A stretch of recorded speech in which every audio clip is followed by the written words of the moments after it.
Today we will have a discussion on one of the important topic, MQTT protocol. Right? MQTT क्या होता है, क्या use है, हम इसका थोड़ा देखते हैं ब्रीफ. So एक डायग्राम से हम समझते हैं. सपोज ये आपका एक सेंसर है, ये मल्टीपल सेंसर्स हैं, ठीक है. सेंसर है, ये आपकी कोई डिवाइस है, ठीक है.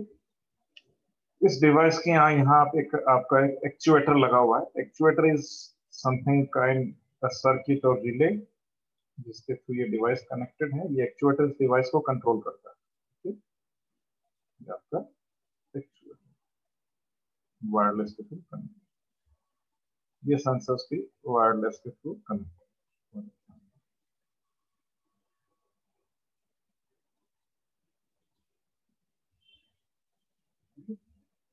ये आपका गेटवे यूनिट, गेटवे जो कनेक्टेड है आपके इंटरनेट से. ये आपका इंटरनेट, ये आपका सर्वर.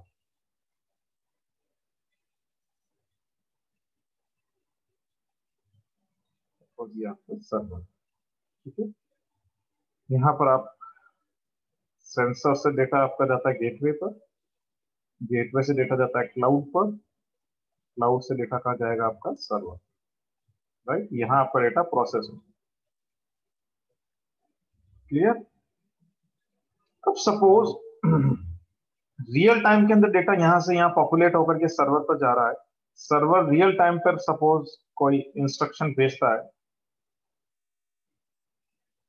वो इंस्ट्रक्शन कहाँ आना चाहिए, इस एक्चुएटर के पास आना चाहिए, तभी वो डिवाइस क्या होगी, कंट्रोल होगी. फॉर एग्जांपल ये मेरा थर्मोस्टेट है, ठीक है. एक थर्मोस्टेट लगा रखा है जो आपका ये टेम्परेचर बताता है, ठीक है. मेरा लाइव टाइम पे टेम्परेचर का डेटा कहाँ गया, सर्वर के ऊपर गया. सर्वर ने चेक किया कि अगर ये डेटा ग्रेटर देन 50 है, सपोज कंस्टेंट ये लगाया कि ये जो मेरा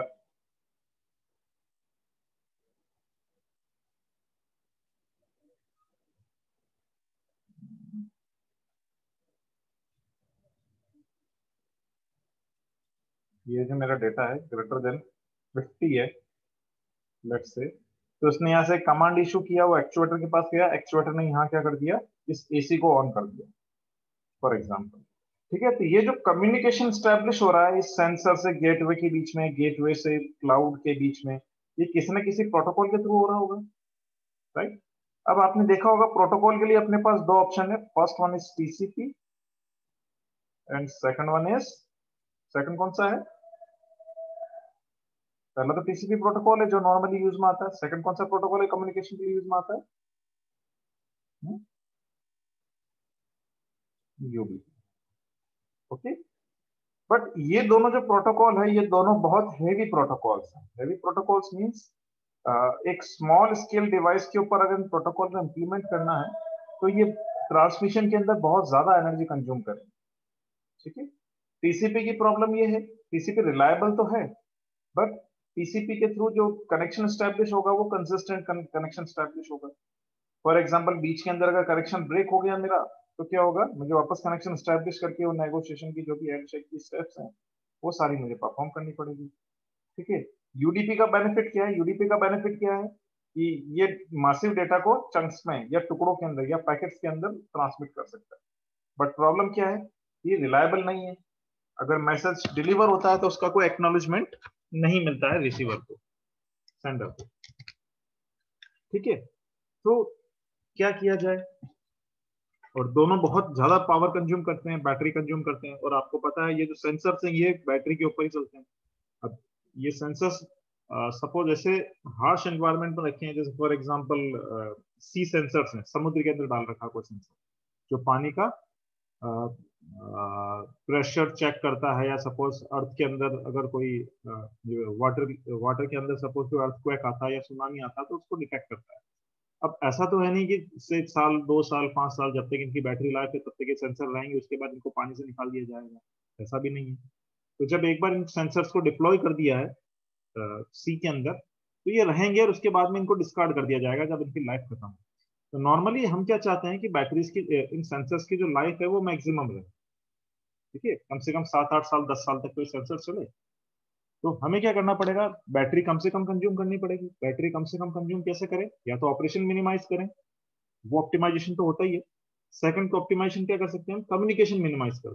कम्युनिकेशन मिनिमाइज करने से क्या होगा, अगर कम्युनिकेशन के अंदर बैटरी पावर कम यूटिलाइज होती है तो हमारी बैटरी ज्यादा चलेगी, राइट। तो उसके लिए क्या किया जाता है, लाइट वेट प्रोटोकॉल यूज में लिया जाता है। तो एमक्यूटीटी आपका क्या है, message queuing telemetry transportation protocol. एक प्रोटोकॉल है आईओटी के अंदर जो मैसेज को कम्युनिकेट कराने के लिए यूज में आता है। बहुत लाइट वेट प्रोटोकॉल है, बहुत कम टाइम यूज में लेता है, और ये प्रोटोकॉल सिंकिंग के लिए यूज में आता है। ठीक है, आपने एक टर्म सुनी होगी पुल एंड पुश, तो ये पुल एंड पुश मैकेनिज्म के ऊपर वर्क करता है। जब सेंसर्स को डेटा भेजना है, ठीक है, एमक्यूटीटी प्रोटोकॉल के थ्रू उसको गेटवे को डेटा भेज देते हैं, ठीक है, एंड ये डेटा कहाँ जाता है, सर्वर के पास चला जाता है। सर्वर को जब कोई डेटा जब डेटा पहुंच जाता है तो इस एक्चुएटर को जब डेटा एक्सेस करना है तो इस डेटा को ही एक्सेस कर लेता है। ठीक है, डिटेल में हम इसको स्टडी करते हैं, बट एक मोर ओवर आपको आइडिया मिल गया होगा कि एमक्यूटीटी प्रोटोकॉल क्या है, कहाँ यूज में आता है। तो जहां जहां कम्युनिकेशन होता है वहां पर आपका एमक्यूटीटी प्रोटोकॉल प्रीफर किया जाता है। आप टीसीपी भी यूज में ले सकते हैं, बट डिजायरेबल नहीं है टीसीपी, क्योंकि TCP heavy weight protocol. So now we will start our discussion with MQTT protocol. ठीक है, एप्लीकेशन कहाँ है इसकी, normally MQTT protocol is used in smart health, smart home care system, grid, smart grid system। ठीक है, कहाँ use में आता है, सेशन लेयर के अंदर यूज में आता है। सेशन लेयर के अंदर ही MQTT इंप्लीमेंटेड होता है। राउटिंग लेयर के ऊपर ये प्रिफरेबली 6LoWPAN नेटवर्क यूज में लेता है। 6LoWPAN is 6 low power personal area network. ठीक है, लो पावर नेटवर्क को यूज में लेता है, क्योंकि मैंने अगेन आपको बताया कि वायरलेस ट्रांसमिशन के ऊपर है और अगेन बैटरी पावर के ऊपर है, तो आपको स्पेशली डिजाइन प्रोटोकॉल यूज में लेना पड़ेगा। ट्रेडिशनली आप जो टीसीपी आईपी है उनको आप यूटिलाइज नहीं कर सकते।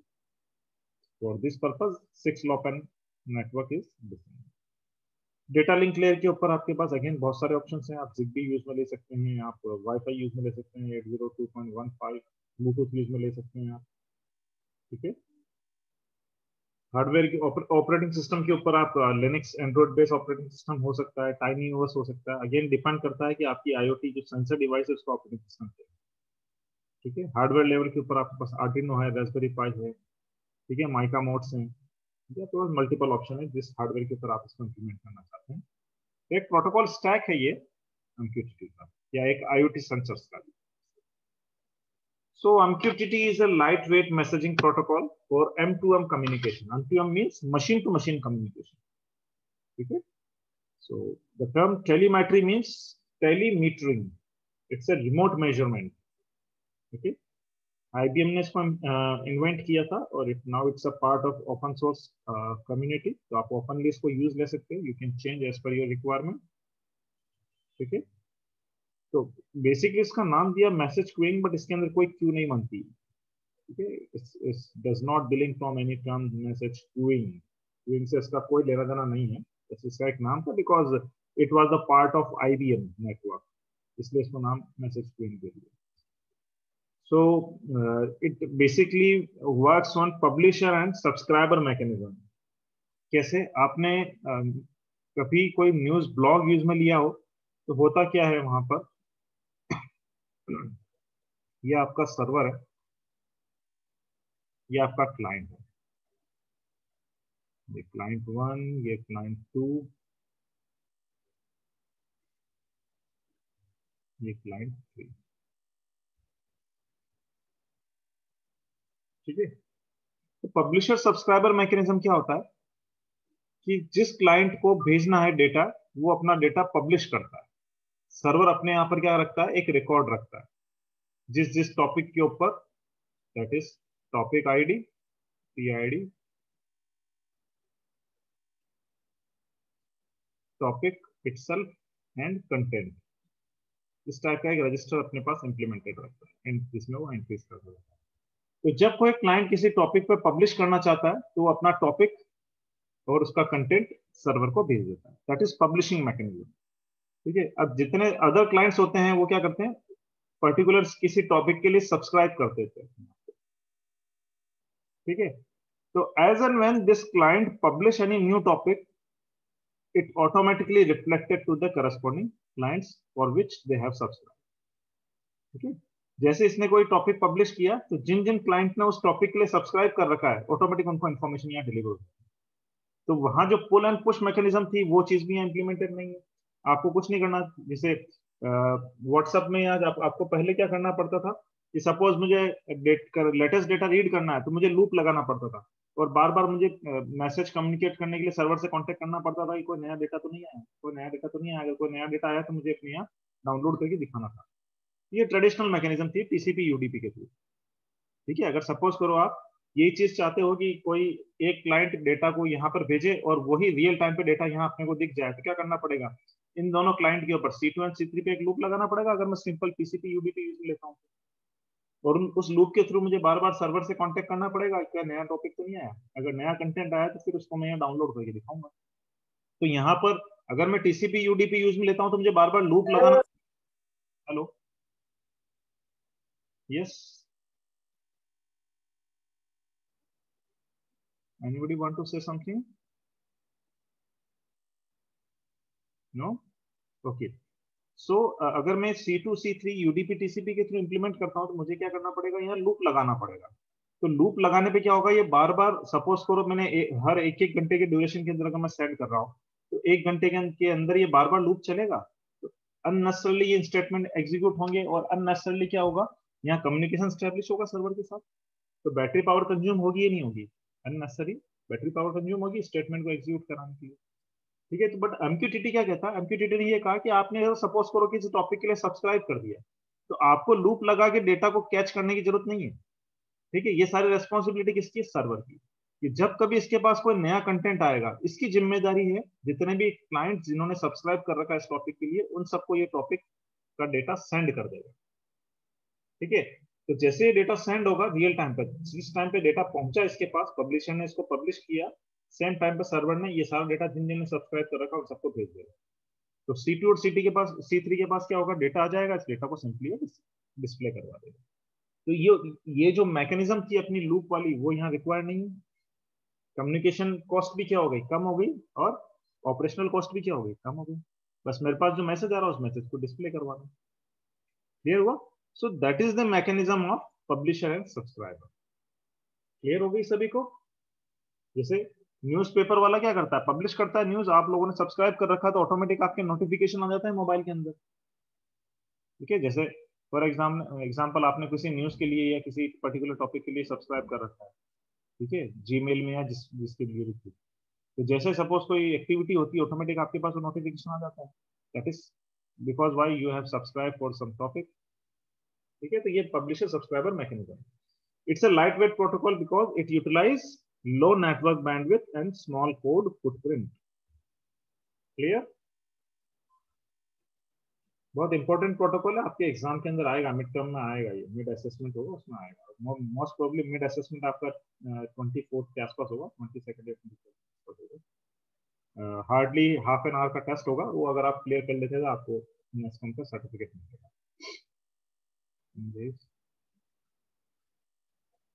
सो इस MQTT प्रोटोकॉल को कौन यूज में लेता है, फेसबुक मैसेंजर यूज में लेता है, जिससे आपके मोबाइल की बैटरी कम से कम यूज में। ठीक है, we will later on we will have a practical implementation of this MQTT protocol also, कि कैसे इस MQTT को हम प्रैक्टिकली यूज में ले सकते हैं वो भी हम देखेंगे। मोस्ट प्रॉब्ली फेसबुक उसको यूज में लेता है, Facebook light, if you have heard about this application Facebook light. Okay, so Facebook Lite use this mechanism, this protocol for enabling Facebook messaging और chat application। तो कुछ इस टाइप का एक आर्किटेक्चर है। For example we have a multiple sensors are there, for example temperature sensor is there, humidity sensor is there, light sensor is there। ठीक है, और मल्टीपल टॉपिक्स हैं, for example temperature, humidity, light. तो ये तीनों publisher क्या कर रहे हैं, अपने अपने डेटा को पब्लिश कर रहे हैं, करस्पॉन्डिंग तीनों के data. Here we have a 2 subscriber, apartment dweller and building manager. This apartment dweller has subscribed for all these 3 topics, whereas the building manager has subscribed only for 2 topics, temperature and humidity. So as and when there are some new topic for temperature, humidity and light correspondingly, their new reading or new data will get reflected to building manager as well as to apartment dweller. ठीक है, जैसे भी कोई नया data आएगा, नया reading आएगी, वो ऑटोमेटिक कहाँ पहुंच जाएगी, इस बिल्डिंग मैनेजर और डिपार्टमेंट ड्वेलर के पास पहुंच जाएगी। ये एक ट्रेडिशनल आर्किटेक्चर है MQTT protocol, right. So as far as quality service is concerned, we have 3 levels, 0, at most 1, at least 1 and exactly 1। ठीक है, तो अगर आपने क्वालिटी लेवल 0 अगर सेट कर रखा है, तो बेस्ट एफर्ट या वी कैन से कि कोई एक्नॉलेजमेंट नहीं होगा, डेटा आपका पहुंच जाएगा। एटलीस्ट 1 अगर आपने क्वालिटी लेवल ये अगर कर रखा है, ठीक है, तो अगर एक्नॉलेजमेंट नहीं मिलता है तो ही डेटा आपका रिट्रांसमिट होगा MQTT प्रोटोकॉल के अंदर। और अगर आपने 2 अगर सेट कर रखा है एग्जैक्टली वंस, तो केवल रिक्वेस्ट के ऊपर डेटा सेंड होगा, अदरवाइज नहीं होगा। तो we have 3 quality level, quality of service level in MQTT protocol. वैसे ये चीज आपके लिए यूज में नहीं है, अगर आप इसका कोडिंग लेवल पे इंप्लीमेंटेशन करते हैं तो इसका यूज है। ओके, और सबसे बड़ा बेनिफिट इसका ये है कि सपोज आपने किसी मैसेज, पब्लिशर ने कोई टॉपिक के ऊपर पब्लिश कर दिया कोई मैसेज, और आपके जो सब्सक्राइबर है सपोज को सेम टाइम पर ऑफलाइन है। I think I was disconnected in between the session.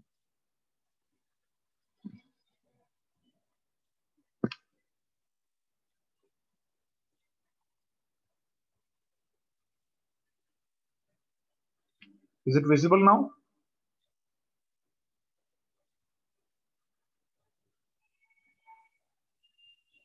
Am I audible? Hello. Yes. Okay. So the main advantage of this MQTT protocol is कि suppose आपका server है, publisher ने publish किया message, server के ऊपर publish हो गया। Okay, तो पब्लिश होने के बाद में भी, just a moment, I think I have some network issue. Let me switch over the other alternate network. Stay connected, please.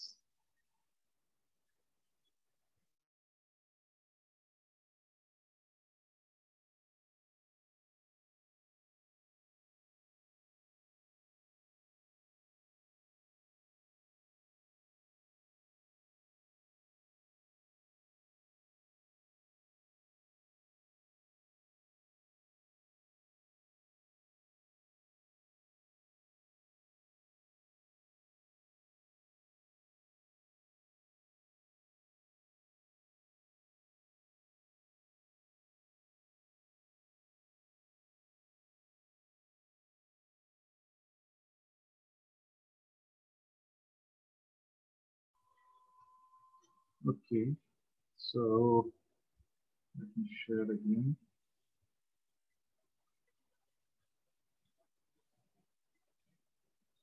So I was discussing कि suppose आपका सर्वर जो है, आपका जो पब्लिशर है, let me start conversation. ये आपका ये क्लाइंट था, इस क्लाइंट ने आपके सर्वर को भेजा, किसी टॉपिक के ऊपर पब्लिश किया, राइट।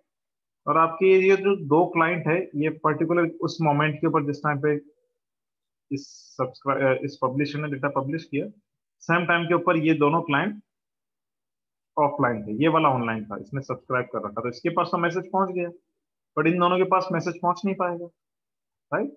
बट सर्वर क्या करता है, सर्वर अपने पास इस मैसेज को तब तक रखेगा जब तक कि ये सब जितने भी क्लाइंट सब्सक्राइब किए हुए हैं, जब तक उन सबको डिलीवर ना करो, राइट। तो जैसे कुछ टाइम बाद में जब ये ऑनलाइन होंगे, ये मैसेज क्या करेगा, इन दोनों को डिलीवर कर देगा, right. So the server keep message even after sending it to all subscriber. ठीक है, new subscriber get the retained messages. जब तक सारे सब्सक्राइबर्स को ये सेंड नहीं हो जाता, ये मैसेज रहेगा, ताकि अगर कोई नया सब्सक्राइबर भी अगर ज्वाइन होता है उस टॉपिक के लिए तो उसको मैसेज मिल जाए। ओके, तो ये बेनिफिट है इस MQTT प्रोटोकॉल। तो एक टिपिकल एग्जांपल है, there are multiple sensors that are directly publishing their reading at the bottom part. देखो बॉटम के ऊपर मल्टीपल पब्लिशर्स हैं, ये अपनी रीडिंग पब्लिश कर रहे हैं ब्रोकर को, एंड देन सब्सक्राइबर जिन्होंने इस टॉपिक के लिए सब्सक्राइब कर रखा है वो इस रीडिंग को ले। So anybody can tell me the reading as the meaning of this broker? तो बताएगा इस ब्रोकर का मीनिंग क्या है? What the term this broker means? The broker is the server where readings of the sensors will. Yes, exactly. Broker यहाँ क्या है? एक intermediary है. Like in the previous example, we have used the term server. Okay. So exactly this server is technically termed as broker. जो server अपन ने use में लिया था वही यहाँ टेक्निकली ब्रोकर कहला रहा है। सो MQTT के अंदर तीन चीजें हैं, first one is publisher, second is subscriber and third one is broker. तो इस ब्रोकर की रेस्पॉन्सिबिलिटी क्या है? जो मैसेज पब्लिश होगा वो ब्रोकर के पास रहेगा। Now the broker will deliver all this messages to its corresponding subscriber. So two broker can directly connect with each other using a bridge. ठीक है, ये ब्रोकर वन है, ये ब्रोकर टू, ये दोनों आपस में कनेक्ट हो सकते हैं। ठीक है, अगेन ये भी क्या करेगा, किसी न किसी टॉपिक के लिए सब्सक्राइब कर रखा होगा, ताकि सपोज ब्रोकर वन के पास कोई रीडिंग आई तो वो सब्सक्राइब होने के कारण यहाँ चली जाएगी, ये अगेन देन आगे तो अपने सब्सक्राइबर को सेंड कर सकता है। ओके, तो MQTT का एग्जांपल क्या हो सकता है? For example we have a patient instrument at home. हमारे घर, अपने घर के ऊपर सपोज करो कोई एक मेडिकल इक्विपमेंट है जो पेशेंट से कनेक्टेड है, और वो जो इक्विपमेंट है वो पेशेंट की रीडिंग मॉनिटर कर रहा है और उस डेटा को डायरेक्टली कहाँ सेंड कर रहा है? इंटरनेट के थ्रू सर्वर पर सेंड कर रहा है। तो ESB यहाँ एक क्या है, एक आपका मैसेज ब्रोकर है, MQTT ब्रोकर है, जहाँ पर ये जो डिटेल है पब्लिश हो रही है। और सपोज आपका कोई फैमिली डॉक्टर है या कोई हॉस्पिटल है, उसने इस डेटा के लिए सपोज सब्सक्राइब कर रखा है, तो जैसे ही जो रियल टाइम का डेटा यहाँ पहुंचेगा उसको उस डॉक्टर को ये डेटा विजुअलाइज करेगा। फॉर एग्जाम्पल आपका ये जो डेटा है वो ECG डेटा है। इस एग्जांपल में देखो ECG डेटा है, तो ECG डेटा आपका रियल टाइम पे यहाँ पॉपुलेट होकर देखो, राइट। तो ये एक एग्जांपल एप्लीकेशन है MQTT की। इसके और भी बहुत सारे एग्जांपल हो सकते हैं। For example we have seen the case of thermostat, कि आपकी किसी बिल्डिंग में थर्मोस्टेट लगा हुआ है, as and when the temperature goes rise to certain threshold, it alert to the corresponding authority। ठीक है, तो ये चीज हमने प्रीवियस एग्जांपल में देखी। So another field of applications are home automation, healthcare, mobile phone applications, like in the Facebook we have recently seen the use of this MQTT protocol. Industry automation, automotive, or general IoT application we have used. So there are a variety of MQTT brokers are there. HiveMQ, ActiveMQ, ये अलग-अलग MQTT protocols है। Eclipse IoT, this Eclipse IoT is basically free version of message broker। आप अगर practical purpose के लिए use में लेना चाहते हैं तो आप इस Eclipse IoT को यूज में ले सकते हैं। And the commercial and most the popular one is cloud MQTT। Okay, practical industrial purpose के लिए क्लाउड MQTT यूज में लिया जाता है, बट ये कमर्शियल है, फ्री नहीं। तो फॉर एग्जाम्पल अगर आपको खुद का MQTT प्रोटोकॉल इंप्लीमेंट करना है या उसको विजुअलाइज करना है, ठीक है, तो आपको क्या करना पड़ेगा? आपको अपने सिस्टम के ऊपर MQTT इंस्टॉल करना पड़ेगा। ठीक है, MQTT ब्रोकर इंस्टॉल करना पड़ेगा। ठीक है, क्लाइंट तो आप है, सब्सक्राइबर आप हो सकते हैं, पब्लिशर भी आप हो सकते हैं, but what you need a broker, ताकि आपका मैसेज उस ब्रोकर के पास जाए, ब्रोकर वापस आपको रिप्लाई करे। ओके, तो अभी पिछली स्लाइड में अपन ने देखा ये सारे ब्रोकर्स हैं। ठीक है, तो इन ब्रोकर की लिस्ट के अंदर एक मॉस्किटो देखो करके लास्ट में एक सॉफ्टवेयर दिया हुआ है। Mosquito is also open source command based broker, MQTT broker.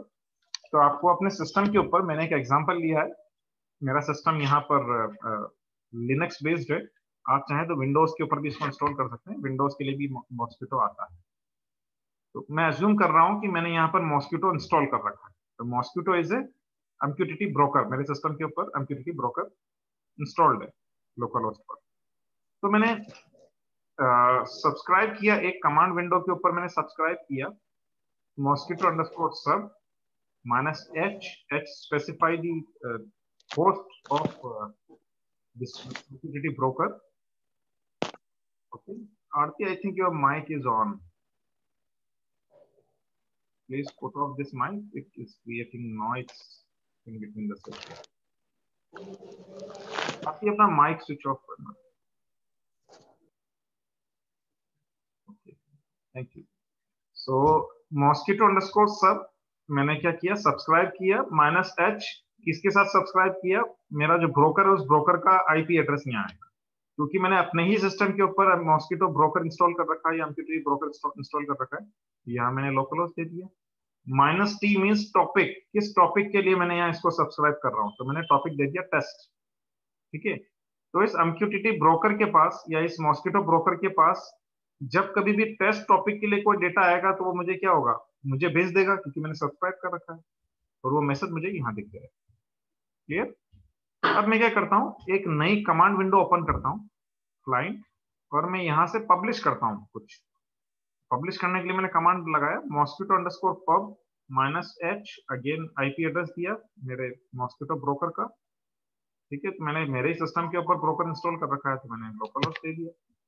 -t मुझे किस टॉपिक के ऊपर पब्लिश करना है, तो मैं टेस्ट के ऊपर ही पब्लिश कर रहा हूँ। क्या पब्लिश करना है मुझे, मैंने पब्लिश किया, कोई एक डमी मैसेज मैंने पब्लिश कर दिया। फॉर एग्जांपल मैंने यहाँ हेलो भेज दिया। ठीक है, तो मैसेज को स्पेसिफाई करने के लिए मैंने -m स्पेसिफाई किया, -mp मींस मैसेज। तो मैंने हेलो लिख के जैसे ही मैंने एंटर प्रेस किया तो हेलो आ गया, जिसने सब्सक्राइब कर रखा है। सिमिलरली नेक्स्ट लाइन के अंदर अब की बार मैंने गुड बाय मैसेज दिया, गुड बाय मैसेज यहाँ विजुअलाइज हो गया।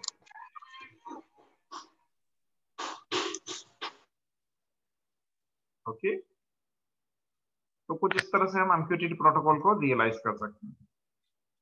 तो अगर हम MQTT और HTTP को अगर कंपेयर करें, वैसे हम लोगों ने कंपेयर कर लिया था लास्ट टाइम पर, तो MQTT का साइज जो है, मैसेज साइज काफी छोटा है, देखो 2 बाइट का मैसेज है, और HTTP क्योंकि ASCII के ऊपर डिपेंड करता है, ASCII इटसेल्फ 8 बाइट का होता है। अगर एक सिंगल हम एक कैरेक्टर H लिख के भी भेजेंगे, हेलो लिख के ना भेजें, केवल एक H लिख के भेजें, तो भी इटसेल्फ वो 8 बिट्स का होने के कारण काफी बड़ा मैसेज जाएगा। तो पावर सेविंग के लिए या बैंडविड्थ सेव करने के लिए हम नॉर्मली MQTT प्रोटोकॉल यूज में लेते हैं IoT डिवाइस। क्लियर? तो अब इसका मैं एक प्रैक्टिकल इंप्लीमेंटेशन आप लोगों को शो कर रहा हूं, just go with that, just a moment.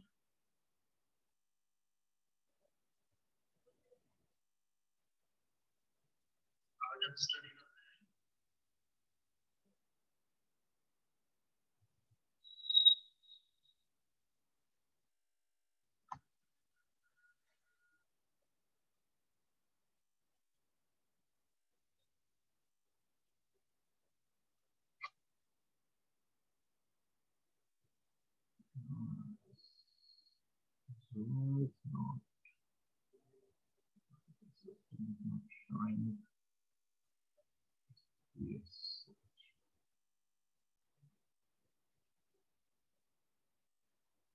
So are you able to see my screen?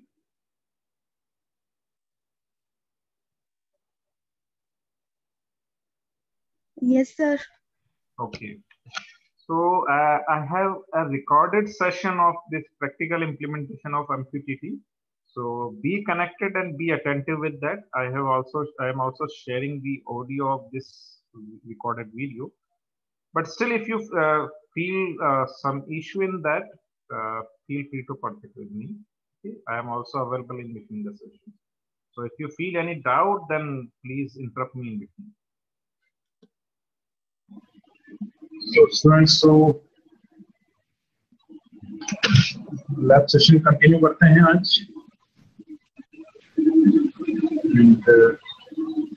आज हम स्टडी करते हैं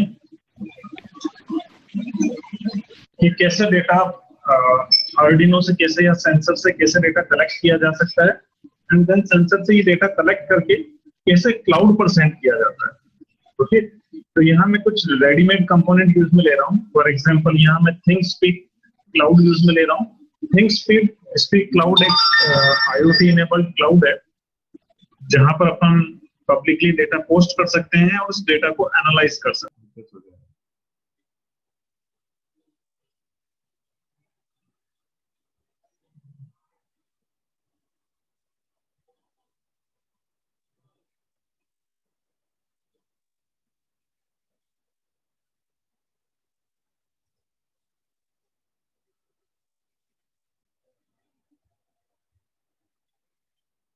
में लेते हैं ज्यादा कि हम अपना खुद का क्लाउड या खुद का एक सर्वर कॉन्फ़िगर करें।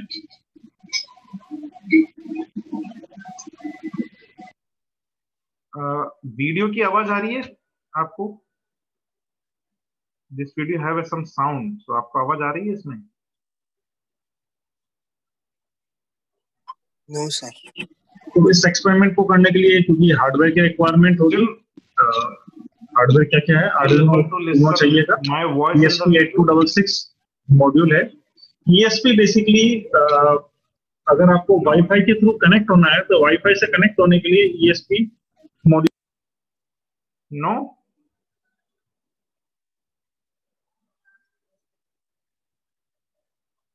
Are you able to hear my voice? के अलग अलग वेरिएशन है। ESP32 भी itself एक मॉड्यूल है, वाईफाई मॉड्यूल है।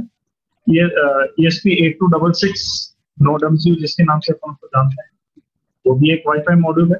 एंड ESP826601 ये नोड MCU का नैनो पार्ट है, ये भी अवेलेबल। तीनों का पर्पस एक ही है, वायरलेस से डेटा ट्रांसफर करने का। फंक्शनैलिटी वाइज थोड़ा सा डिफरेंस है, पिन डिस्क्रिप्शन वाइज थोड़ा सा डिफरेंस है। DST11 सेंसर यूज में ले। वीडियो में आवाज आ रही है कि मेरी? Otherwise I dictate whatever is in the slide.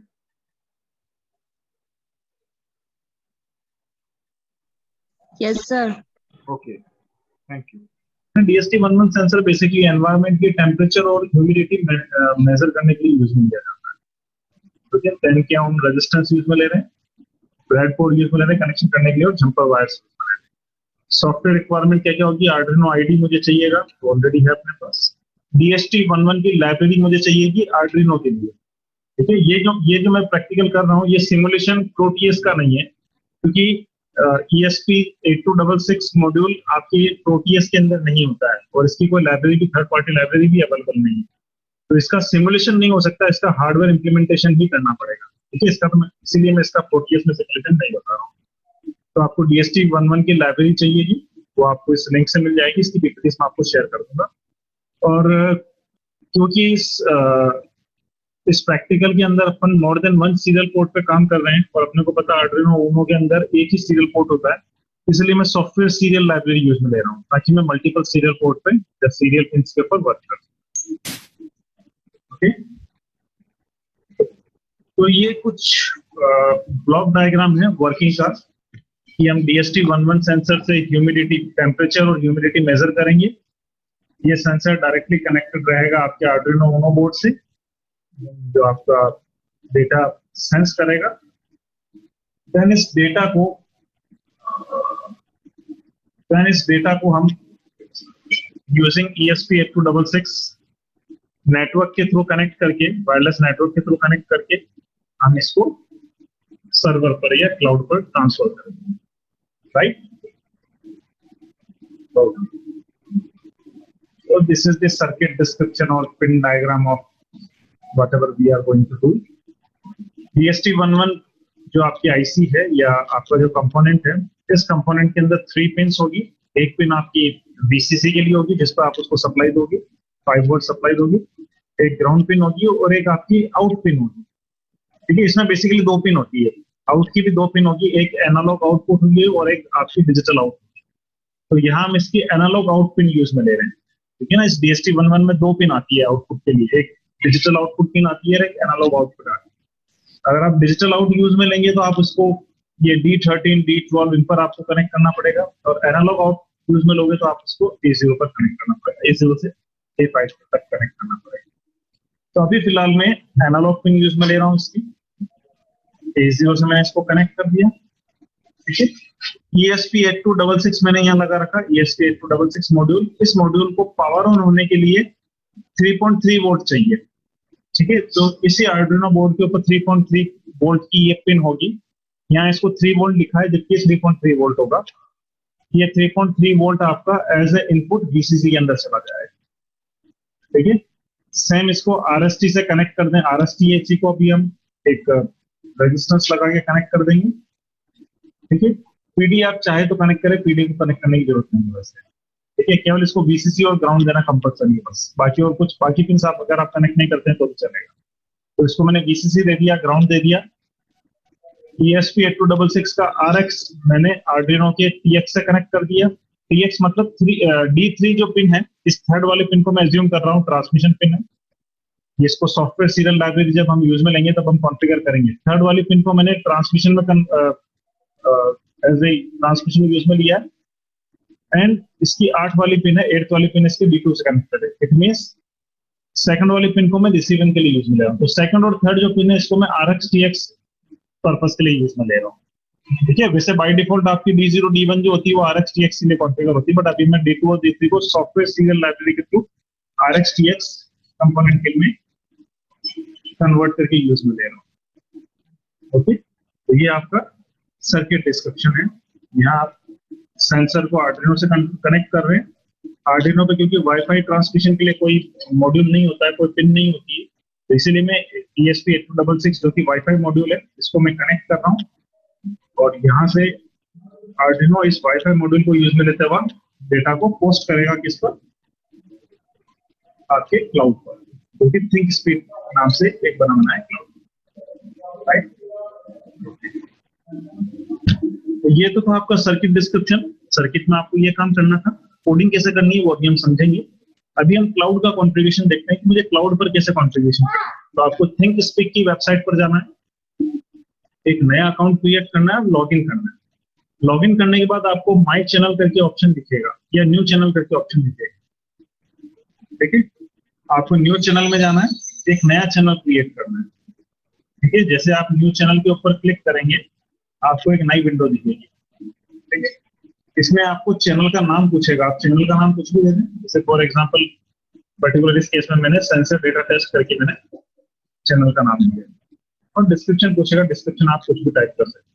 Then यहाँ मल्टीपल फील्ड्स हैं। फील्ड्स आपके ये दिखा रहे हैं कि आप कौन कौन से डेटा स्टोर करना चाहते हैं। तो यहाँ बेसिकली मैं 2 चीजें स्टोर कर रहा हूँ, टेम्परेचर और ह्यूमिडिटी। तो मैंने फर्स्ट फील्ड के अंदर डाल दिया टेम्परेचर, उसको चेक ऑन कर दिया। सेकंड फील्ड में डाल दिया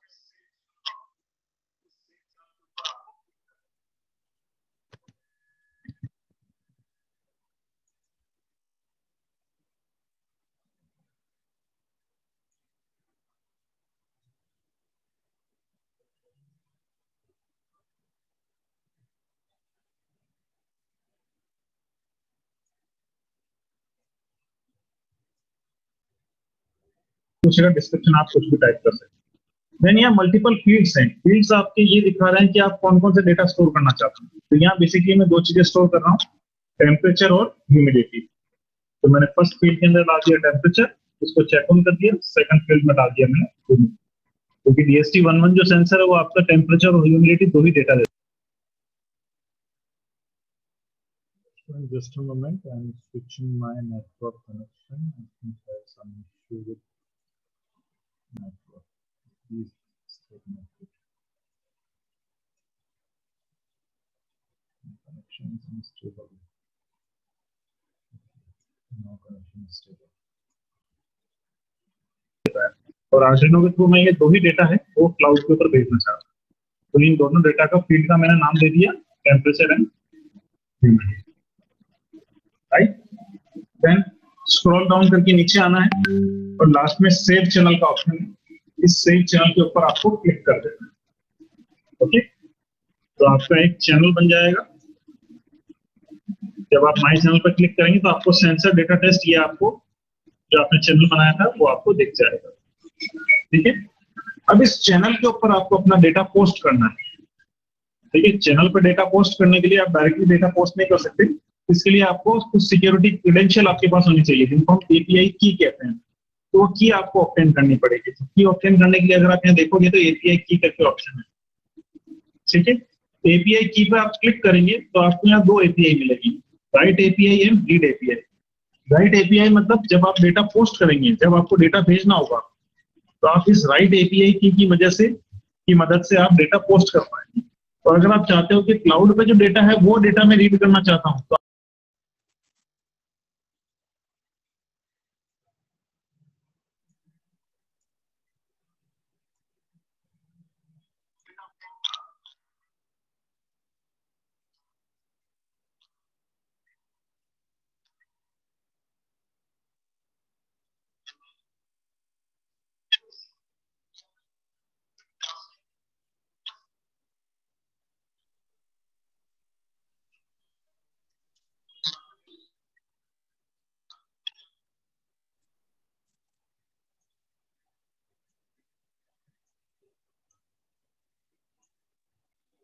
डेटा आप इस सर्वर के ऊपर पोस्ट कर सकते हैं, राइट। नेक्स्ट फाइनल स्टेट के अंदर आपको क्या आना है, ये सेंसर डेटा का ग्राफ आपको ऑटोमेटिक मिल जाएगा। इस ग्राफ को आप एनालाइज कर सकते हैं कि आपका टेम्परेचर कब बढ़ रहा है कब कम हो रहा है। देखिए ये रियल टाइम डेटा आप एनालाइज कर सकते हैं। ये माई चैनल के अंदर ही अवेलेबल हो जाएगा जो आपके सेंसर का डेटा। ओके, अब हम कोड देखते हैं इसका कि इसका कोड क्या है, ठीक है। ESP8266 का कोड देखते हैं, समझते हैं।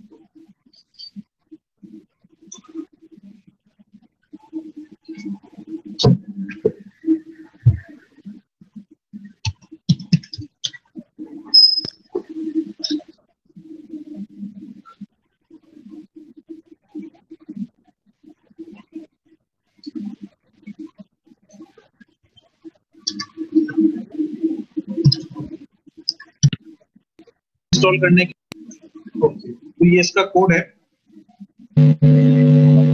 सबसे पहले dst.h लाइब्रेरी यहाँ आपको इंस्टॉल करनी है। लाइब्रेरी इंस्टॉल करने के लिए क्या करना है, आपको स्केच में जाना है। स्केच में जाकर के इंक्लूड लाइब्रेरी एड जिप, तो यहाँ आपने जो लाइब्रेरी उस लिंक के थ्रू डाउनलोड करी थी वो लाइब्रेरी आपको यहाँ ओपन करनी है, इससे आपके पास ये लाइब्रेरी इंस्टॉल हो जाएगी। ओके,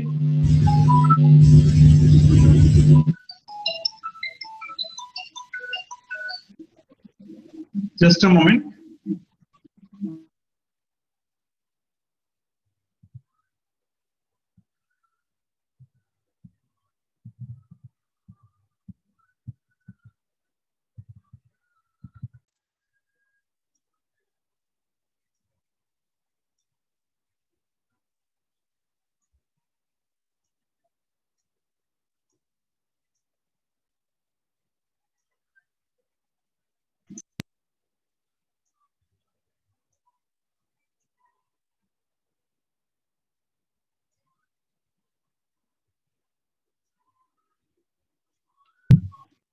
फिर कॉल आ गया, इसका थोड़ा सा बिजी हो गया था। तो यहाँ dst.h मैंने लाइब्रेरी इंक्लूड की। सॉफ्टवेयर सीरियल लाइब्रेरी आपकी इनबिल्ट लाइब्रेरी है, इसको इंस्टॉल करने की जरूरत नहीं है, राइट। तो ये मैंने यूज में ली है, इसलिए यूज में ली क्योंकि मैं जो सीरियल पोर्ट है वो मैं सॉफ्टवेयर लेवल पर डिफाइन कर रहा हूँ। 2 और 3 को मैंने एज ए RxTx डिफाइन किया है, जैसा कि आपने सर्किट डायग्राम में देखा, राइट। तो एपीआई की यहाँ पे एक वेरिएबल मैंने दिया है एपीआई की। यहाँ पर आप अपना जो एपीआई जो आपने थिंकस्पीक से जो डाउनलोड किया है, आपने देखा होगा राइटिंग एपीआई जो थी वो एपीआई आपको यहाँ पेस्ट करनी है। ओके, DST11 जो पिन है 4 पे मैंने कनेक्ट कर रखी है। ओके, ह्यूमिडिटी टेम्परेचर 2 वेरिएबल दिए। SER बेसिकली डिनोट कर रहा है उस सीरियल इंटरफेस को जिसके ऊपर मैंने ESP32 कनेक्ट कर रखा है, ठीक है। तो ESP32 वाले सीरियल को मैंने स्टार्ट किया 9600। सीरियल डॉट बिगिन ये डिफाइन कर रहा है मेरे सीरियल पोर्ट को जिसके ऊपर मैं डीबगिंग करूंगा, ठीक है। आर्डिनो के अंदर सीरियल पोर्ट पे डीबगिंग करनी हो तो ये देखो ऑप्शन रहता है सीरियल मॉनिटर का, तो यहाँ आप आपका आउटपुट देख सकते हो, डीबगिंग कर सकते हो। इसलिए मैंने दोनों सीरियल पोर्ट अलग अलग लिए, राइट। फिर मैंने क्या किया, अनसाइंड एक कैरेक्टर लिया, चेक कनेक्शन जिसकी वैल्यू 0 है। अनसाइंड कैरेक्टर टाइम चेक, ये मैंने 0 कर लिया। ये बेसिकली इसलिए किया क्योंकि एक फिक्स टाइम ड्यूरेशन के बाद में मैं रीडिंग भेजूंगा।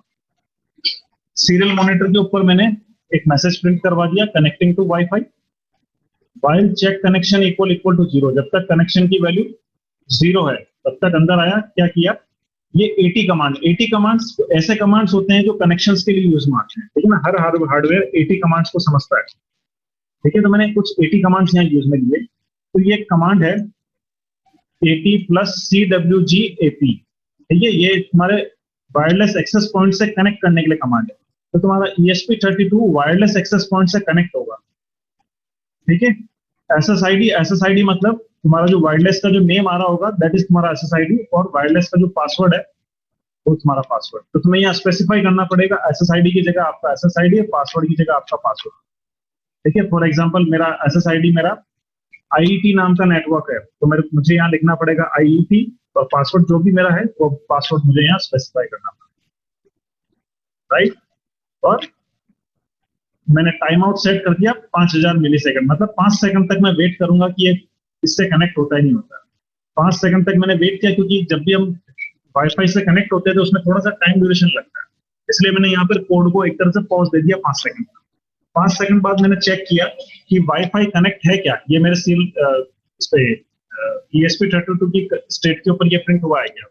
अगर वाईफाई कनेक्टेड 1 प्रिंट हो गया, इट मींस मैं मैसेज प्रिंट करा दूंगा वाईफाई कनेक्ट, और आगे मुझे इस लूप को कंटिन्यू नहीं करना है, मैं बाहर आ जाऊंगा। ओके, टाइम चेक्स एक वेरिएबल लिया था मैंने, जिसको मैंने प्लस प्लस कर दिया। अगर टाइम चेक की वैल्यू ग्रेटर देन 3 है, ठीक है, इट मींस मैं 3 बार ट्राई कर चुका हूं, कनेक्ट नहीं हो पाया। और टाइम चेक अगर 0 है तो मैं क्या, टाइम चेक की वैल्यू में 0 कर दूंगा और मैं कनेक्शन का वापस रिट्राई करूंगा, ठीक है। तो ये बेसिकली वाईफाई से कनेक्ट होने का कोड है। अगेन 5000 मिलीसेकंड के लिए था, तो हर 5 सेकंड के ड्यूरेशन के अंदर ये चेक करेगा कि मैं वाईफाई से कनेक्ट हूं या नहीं हूं। अगर वाईफाई से कनेक्ट है तो फाइन, और अगर कनेक्टेड नहीं है तो ये वापस उसे लूप के अंदर जाके रिकनेक्ट होगा। स्टूडेंट 1 मिनट बचा है, तो अगर मैं डिस्कनेक्ट हो जाऊं तो आप वापस कनेक्ट हो जाना सेम आईडी से, ओके। सो मैं यहीं फिलहाल इसको स्टॉप कर देता हूं, क्योंकि बीच में डिस्कनेक्ट हो जाएंगे। तो यहां तक का कोड है, ये आई थिंक आपको क्लियर होगा।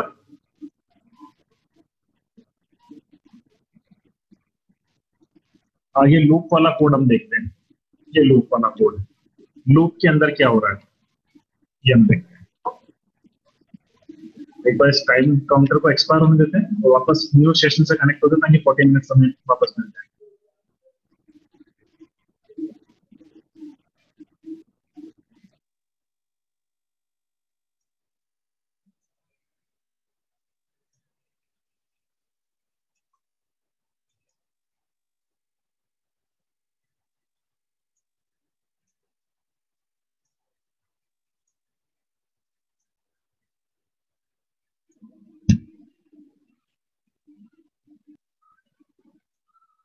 क्या किया, DST.read11 और DST की पिन स्पेसिफाई कर दी मैंने। तो इसमें DST11 से डेटा रीड किया, रीड करके अपनी लाइब्रेरी के अंदर वेरिएबल्स इनिशियलाइज कर दी करस्पॉन्डिंग, ओके। तो DST.humidity से मुझे ह्यूमिडिटी मिल गई, करंट ह्यूमिडिटी, और टेम्परेचर से मुझे टेम्परेचर मिल गया। तो मैंने सीरियल मॉनिटर के ऊपर प्रिंट करा दिया मेरा करंट टेम्परेचर और ह्यूमिडिटी क्या है। अब इस टेम्परेचर एंड ह्यूमिडिटी को मुझे भेजना है कहां पर, थिंक स्पीक क्लाउड पर। तो इफ यू रिमेंबर, वहां मैंने 2 फील्ड बनाए थे, फील्ड 1 एंड फील्ड 2, ओके। उन दोनों फील्ड के ऊपर मुझे वैल्यू भेजना है। तो अगेन मैं 80 कमांड यूज में लूंगा, 80 plus CIP start /TCP, double quote में मुझे इसका IP स्पेसिफाई करना पड़ेगा। ये थिंक स्पीक का IP है, कौन से पोर्ट पर भेजना है, 80 पोर्ट पर भेजना है। ये कोड आपको एज इट इज लिखना पड़ेगा, ठीक है। ये 80 कमांड का फॉर्मेट है, तो आपको इसको इसी तरह से लिखना है। 80 पोर्ट पर भेजना है, क्या भेजना है वो डेटा हम यहाँ देखते हैं नीचे। सबसे पहले 80 कमांड भेजी मैंने, तो ये सिस्टम क्या हुआ, SCR.println, ये कमांड जैसे मैंने भेजा तो मेरा जो ESP32 है ये मेरा इस वेबसाइट से कनेक्ट हो गया, थिंक स्पीक की साइट से कनेक्ट हो गया। तो साइट से अगर कनेक्ट होता है तो ठीक, और अगर एरर आती है तो मैं एक मैसेज प्रिंट कर रहा हूँ, CIP start error। अगर कनेक्ट हो गया तो मैं नीचे आता हूँ, अब मैं डेटा भेजूंगा। तो डेटा भेजने के लिए अगेन मेरा फॉर्मेट है get/update ? key equal API_key equal to तो ये देखो यूआरएल मैंने आपको बताया था, जहां मैंने राइट की बताई थी वहीं मैंने बताया था कि यूआरएल भी लिखा हुआ है, तो वही यूआरएल मैंने यहाँ कॉपी पेस्ट किया है। ओके, तो एपीआई ओके, तो फील्ड 1 के ऊपर जो वैल्यू भेज रहा हूँ वो मैं टेम्परेचर भेज देता हूँ, और फील्ड 2 के ऊपर मैं भेज देता हूँ ह्यूमिडिटी।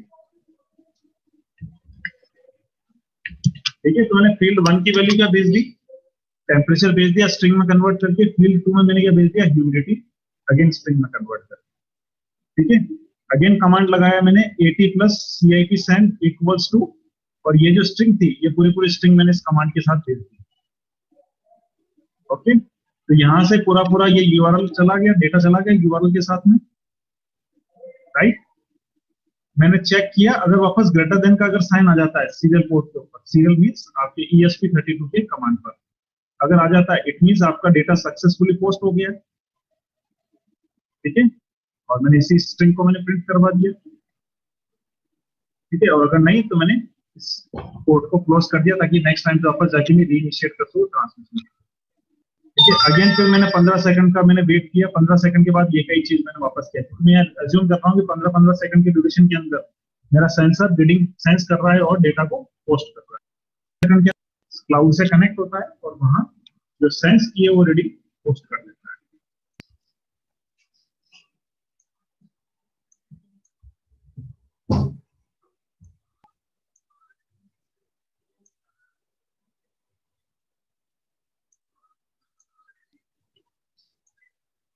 और जो VCC दे रखा है वही आपका कनेक्ट किया है। स्टूडेंट ये इसका सर्किट सिमुलेशन है, ये थोड़ा सा देखिएगा आप। ठीक है,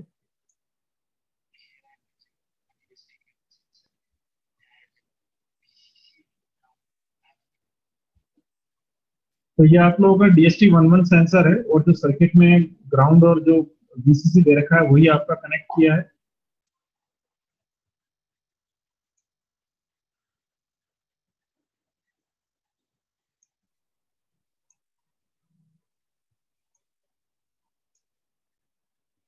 एक 266 मॉड्यूल है जो आपके डायरेक्ट सेकंड और थर्ड पिन के ऊपर कनेक्ट करता है। ओके,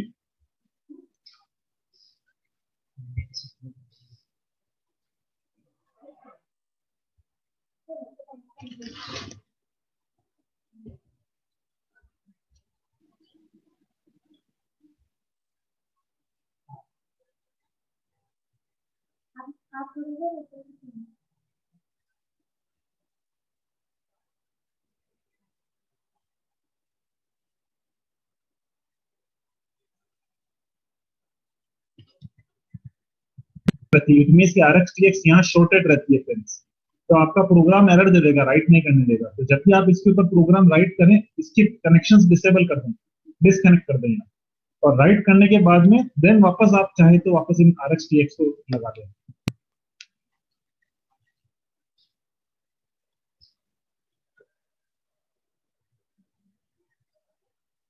हाँ, आ रहा हूँ 2 minute, 5 minute.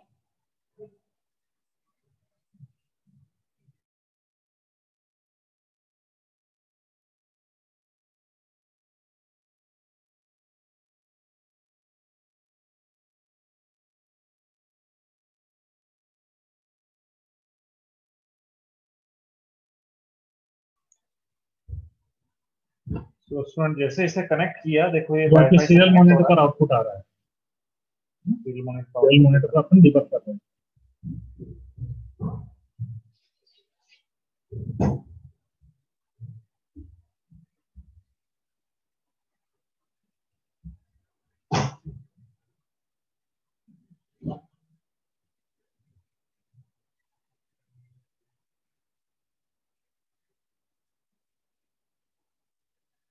Thirty six and 64 ये वैल्यू सेंड करिए इसमें।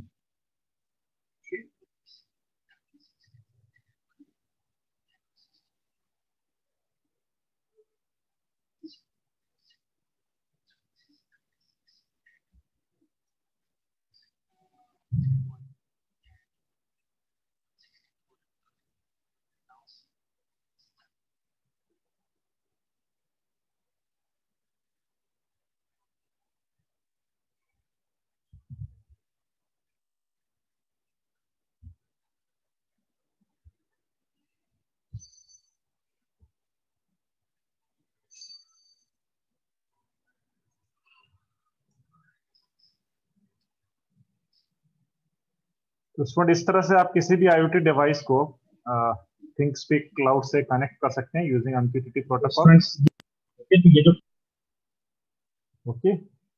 So now I'm stopping the share. So is there any doubt in today's session?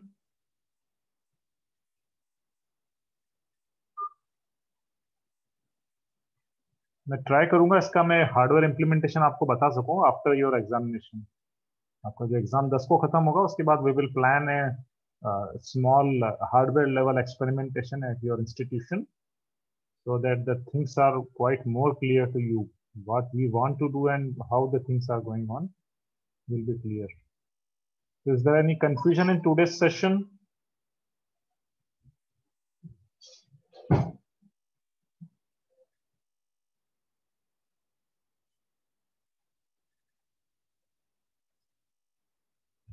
No? Okay, I am going to stop the sharing and end the session now.